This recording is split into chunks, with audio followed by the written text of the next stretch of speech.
Hey there everyone, thank you so much for being with me today.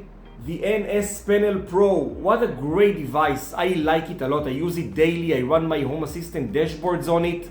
I did a video a while back on firmware version, I think it was 3.7, where Sonoff has made it for the first time. They gave a semi-official way to run Home Assistant dashboards on the device using web shortcuts.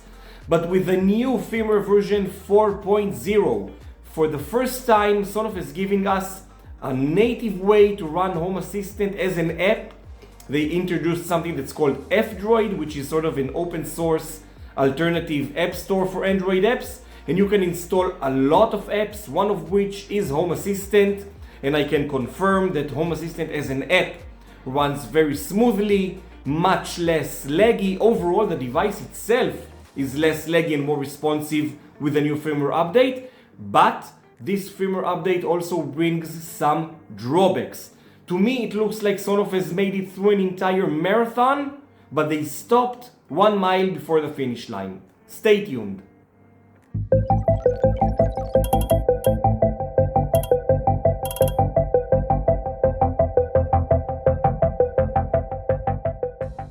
Okay, so let's see how would you go about actually installing the native Home Assistant app using F-Droid on the NSPanel Pro. We'll start by scrolling down to the main menu, and you'll see right there the F-Droid icon that you need to press. Now, in the first launch of F-Droid, it will take a few minutes before all the apps will be pulled in, all the repositories. Just give it a few minutes. And as you can see, it's an app store, an alternative app store, but it contains a lot of apps, which brings in a lot of functionality for the device. It can now not only show Home Assistant dashboards, but also calendars, etc., etc.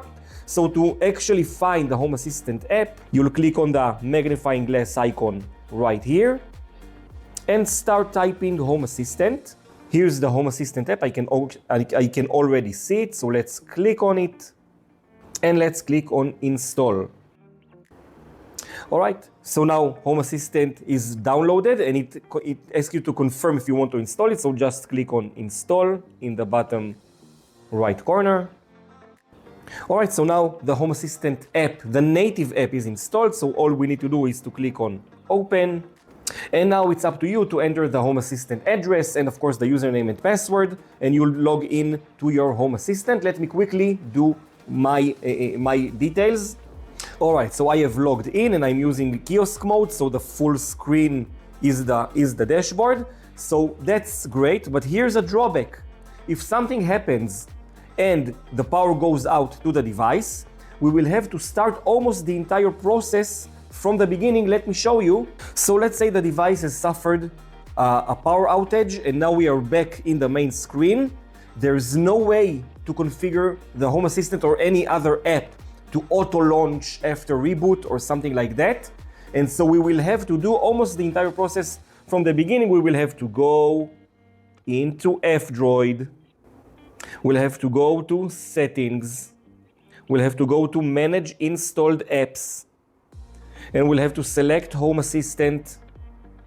And then we'll need to click on open.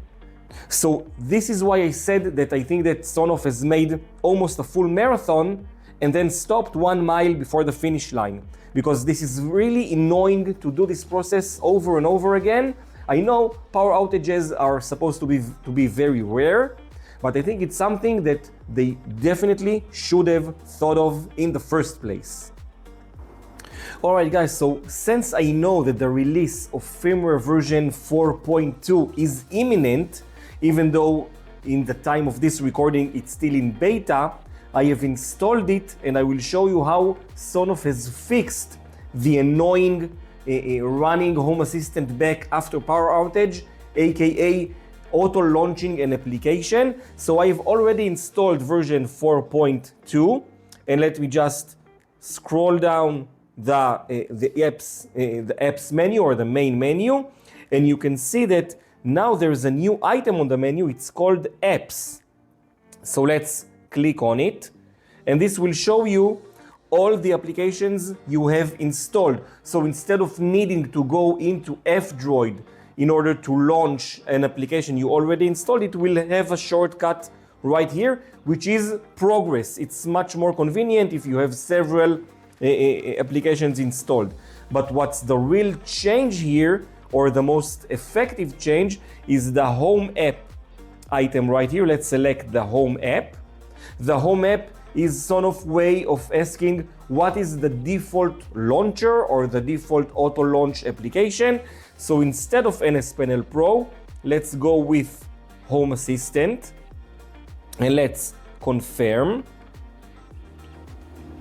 So we see Home Assistant has immediately launched, but now let's simulate a power outage and let's see the device boot up and auto launch Home Assistant. All right, so the device is powered off and now I'm going to power it back on. All right, so the device is starting its boot up process and let's see what will happen in the end of the process. All right, as we can see, the boot up process has finished in actually launching Home Assistant, which is great.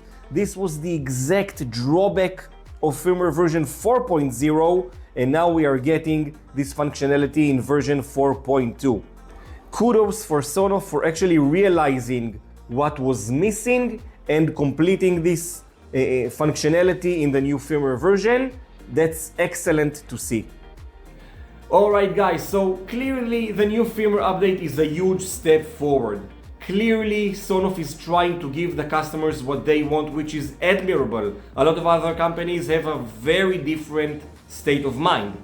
And I do know that they are working on a new firmware update that will address some of the drawbacks I found in this video, but since it didn't happen yet, currently to the date of this recording, I only have to address the firmware update that's on the table. Now, even though it has drawbacks, I do like this firmware update and I did install it, and I recommend everyone else will install it, especially if you're running Home Assistant on it. But I would love to hear your thoughts. Have you already updated? Are you using the device for your Home Assistant dashboards? I would love to hear your thoughts, and thank you very much for being with me today.